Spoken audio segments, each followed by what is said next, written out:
Fala pessoal, tudo beleza? Galera, estou fazendo esse vídeo por conta de uma caixinha de perguntas que eu fiz há uns dias atrás, tem uns 3, 4 dias, perguntando sobre o simulado. Se vocês sabiam e queriam ajuda para aprender como a gente corrige os simulados aqui.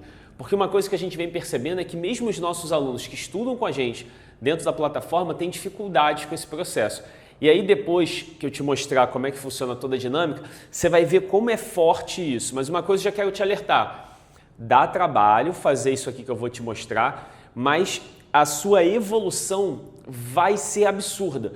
Isso vai levar você para outro nível muito rapidamente.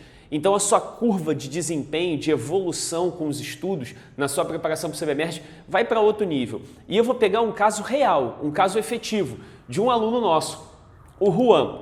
E aí, se não me falha a memória, foi o simulado 2, tá? Que eu estou tomando como referência. O Juan começou a estudar agora com a gente, tá? Então, ele começou a jornada dele de preparação nesse momento. Ele não é ainda um aluno casca grossa que já está estudando há um tempão, já vem na batalha há mais tempo. Não, ele está começando agora os estudos. E isso vai ficar claro para você com um mapa que eu vou desenhar. Dá uma olhada no que aconteceu e como você vai fazer para organizar o seu, porque eu quero que você entenda isso. Isso é a prioridade.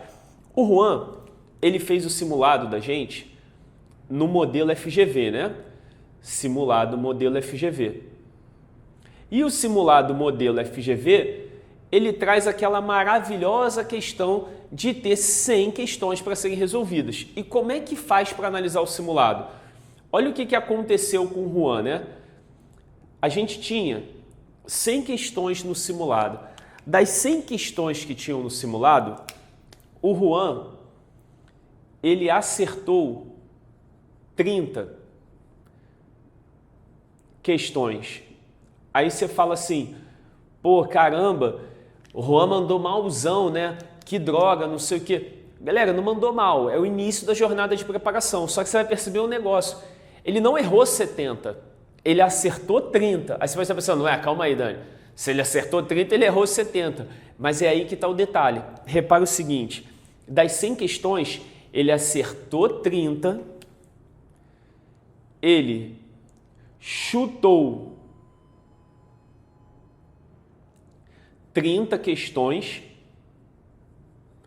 e aí você pode estar pensando, mas se ele chutou, ele errou.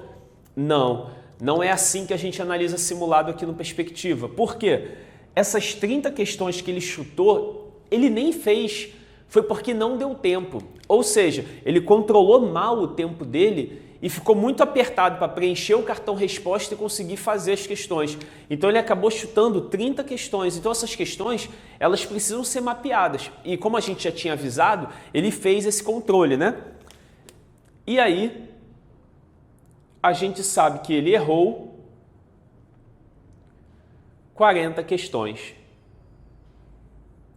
Então repara, ele acertou 30, chutou 30 e errou 40. É exatamente aqui. É exatamente aqui que a gente vai deter a nossa atenção. Por quê? Porque é aqui que está a margem de evolução. Aí você pode estar pensando, mas e o resto? O resto não me importa agora. Porque, por exemplo, se ele acertou, e ele acertou consciente, ele já sabe aquilo. Vamos partir do pressuposto que ele já sabe. O que ele chutou, a gente vai deixar guardado, porque a gente vai analisar isso depois em outro momento. Mas agora nosso olhar tem que ser para o que ele errou. O que acontece com o que ele errou? Do que ele errou, a gente vai dividir em 2 blocos.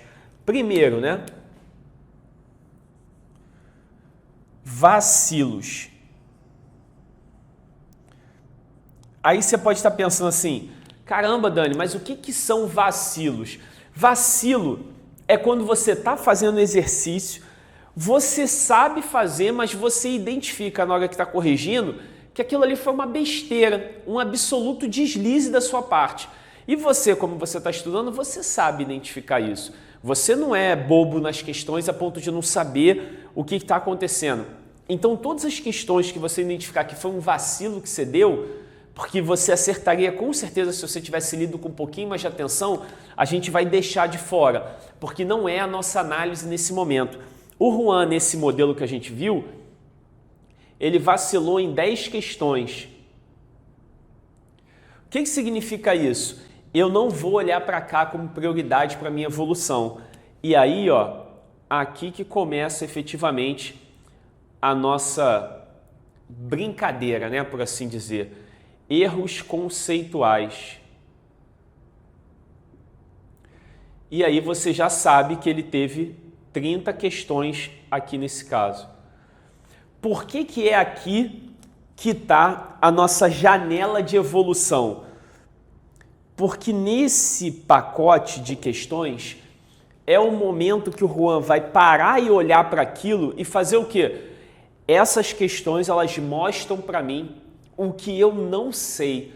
Então é aqui que eu tenho que melhorar. E como é que você vai fazer isso? Repara, para você construir isso aqui, você precisa de algumas coisas. Primeiro, na hora de estar fazendo o seu simulado, você precisa marcar o que está acontecendo. Por quê? Digamos que você foi fazendo a prova e você foi pulando várias questões e no final teve que chutar. Isso precisa estar anotado em algum lugar para você conseguir contabilizar depois. Ah, isso aqui eu chutei e nem vi, não deu tempo. Isso aqui eu acertei, isso aqui eu errei. Do que eu errei, vacilo e erros conceituais. Separou isso, o que já vai levar um tempinho seu, aí agora a gente vai começar a mapear os erros. O que significa mapear os erros? Repara o seguinte, ó. Daqui, a gente vai começar a mapear todas as coisas. Vou pegar os erros e vou identificar as matérias e os módulos que tratam daquelas questões. Então, ó, eu sei que eu tive 30 erros. Dentro dos 30 erros, você sabe que questões que foram essas. Então, digamos que você errou a questão 7, você errou a questão 11, você errou a questão 14, você errou a questão 31, a 33, a 54 e por aí vai, tá? Chutei aqui alguns números aleatórios. O que você vai fazer? Você vai olhar a questão 7. Que disciplina é essa? Aí você vai anotar lá. Ah, ela é português. Tá, beleza. Ela é português. Que módulo é esse? Que matéria que está essa questão? Ah, essa matéria é crase, por exemplo. Ah, isso está no módulo... Vou chutar, tá? Não sei se eu vou acertar, né? Galera, só uma coisa. Eu vou chegar um pouquinho mais para cá para a gente não perder nada, tá? Ó, dá uma olhada aí. Ó, cheguei só um pouquinho para cá para a gente não perder nenhuma informação. Dá uma olhada. Questão 7, português, crase. Vou chutar o módulo, tá? Digamos que seja o módulo 5. Tu anotou lá. Aí aqui questão 11. Digamos que a questão 11 ainda seja de português. Aí você anotou lá. Agora a questão 11 ela é do módulo, sei lá, figura de linguagem. É de figura de linguagem, isso é o módulo 11. Módulo 11. Aí você vai para a questão 14, ainda é de português. As primeiras 15 são de português, né? Português. Aí você olha de crase de novo, módulo 5. Repara, você vai fazendo isso com todas as questões que você errar. Aí digamos que a 31, você chegou na 31, e aí a 31, por exemplo, é física. Ah, que matéria é essa de física? Ah, leis de Newton. Que módulo é esse? Ah, é o módulo 7. Ah, questão 33, é física de novo. Ah, de leis de Newton outra vez. E que módulo é esse? É o módulo 7. Repara o seguinte, olha como isso aqui é poderoso. Uma vez que você tenha mapeado todos os seus erros, você sabe a disciplina, você sabe a matéria e você sabe em que módulo está. E aí, como é que você vai saber se você está muito ruim naquilo ou não? Repara, crase, crase. Aí, em outra disciplina, leis de Newton, leis de Newton. Você consegue perceber que se você tem muitos erros em português, significa que português é uma matéria que você tem deficiência? Digamos que a gente tenha mapeado tudo aqui e tenha aparecido só uma questão, por exemplo, de geografia. 3 de português, 5 de física, 4 de química. Você concorda que entre aumentar a sua carga de estudo em geografia e aumentar a sua carga de estudo nas matérias que estão listadas aqui, que tem maior incidência, você tem que aumentar nessas? É isso que você vai fazer. E aí, repara, olha como isso é poderoso. Você vai fazer isso e o que isso significa para você? Não é simplesmente, agora eu já sei, que ótimo, eu já sei o que está acontecendo. Não, você sabe e agora você tem que dar o próximo passo. Qual é o próximo passo? Atuar para corrigir o seu problema. E aí tem que se libertar daquele mimimi que a galera fica falando. O legal é ficar fazendo exercício. Quanto mais exercício você faz, melhor você fica. Você é idiota se você acredita nisso. Isso não pode acontecer. Aluno que estuda aqui com a gente não pode ter essa mentalidade boba, besta na vida.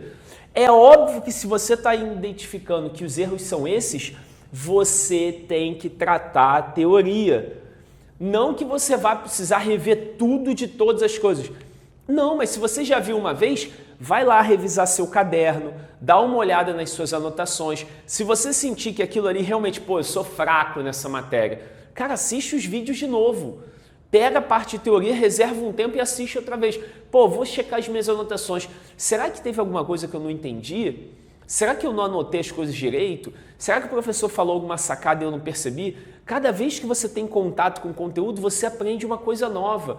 É sempre assim, porque a sua bagagem já aumentou. Não é a mesma bagagem que você tinha quando você viu pela primeira vez. Você já está com outras experiências, então você vai evoluindo.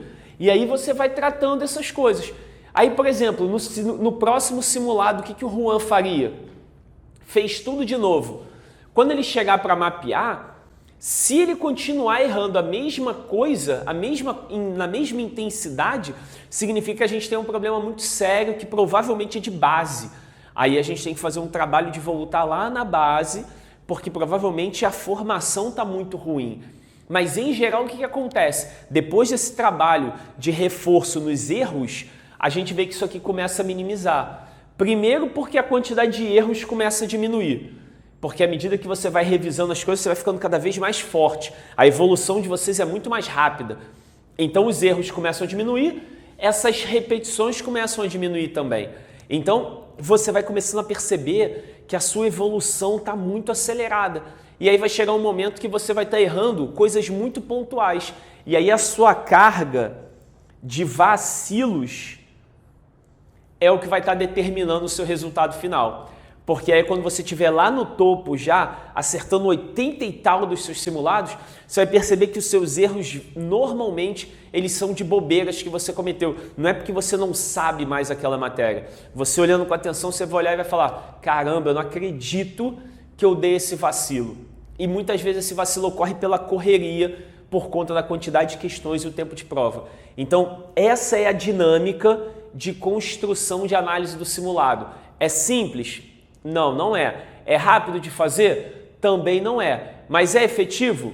Muito, muito efetivo. Os resultados são absurdos. Eles são incríveis. A gente consegue ver nitidamente a discrepância de evolução que tem entre os alunos que fazem isso aqui e os alunos que escolhem fazer simulado como todo mundo faz, normalmente, né? Eu fiz, beleza, eu acertei 30, errei 70. Tomara que no próximo eu seja melhor. Gente, o que é isso? Não tem cabimento, entendeu? Isso, o simulado não está te ajudando em nada. Você está queimando o simulado à toa para fazer como se fosse uma lista de exercício. Isso aqui é trabalho duro, é trabalho efetivo, é ser direcionado, é ser pragmático com o que você está fazendo, é ter método, é ter processo. É isso que a gente faz aqui, é isso que a gente ensina vocês a fazerem. Agora você precisa dar o próximo passo. Eu já te mostrei toda a ferramenta, agora é com você aplicar ou não isso para você ir para um outro nível na sua escala de evolução. A gente tem toda a estrutura de preparação mapeada dentro da plataforma para que você possa fazer o simulado e linkar com os seus módulos. E aí automaticamente já está todo o conteúdo separado com base nas coisas que caem no seu edital. Você não precisa nem procurar. Por exemplo, se você não estuda com a gente, você pode até tentar implementar esse processo, mas o desgaste vai ser muito maior, porque aqui você já tem tudo para procurar. É só entrar na plataforma, tem o módulo 5, clica lá, todos os vídeos estão lá, as apostilas estão lá, as resoluções estão lá, é tudo muito fácil para você achar. Se você está vendo esse vídeo em algum canal nosso e você não estuda com a gente, você também consegue aplicar isso para evoluir. Vai te dar mais trabalho? Muito mais. Mas você também consegue, não é impossível. Mas você vai ter uma jornada muito mais simples se você tiver acesso a esse nível de segmentação que a gente faz aqui. Agora que eu te dei todas as ferramentas para você agir, é com você. Você vai agir ou vai continuar fazendo simulado como todo mundo?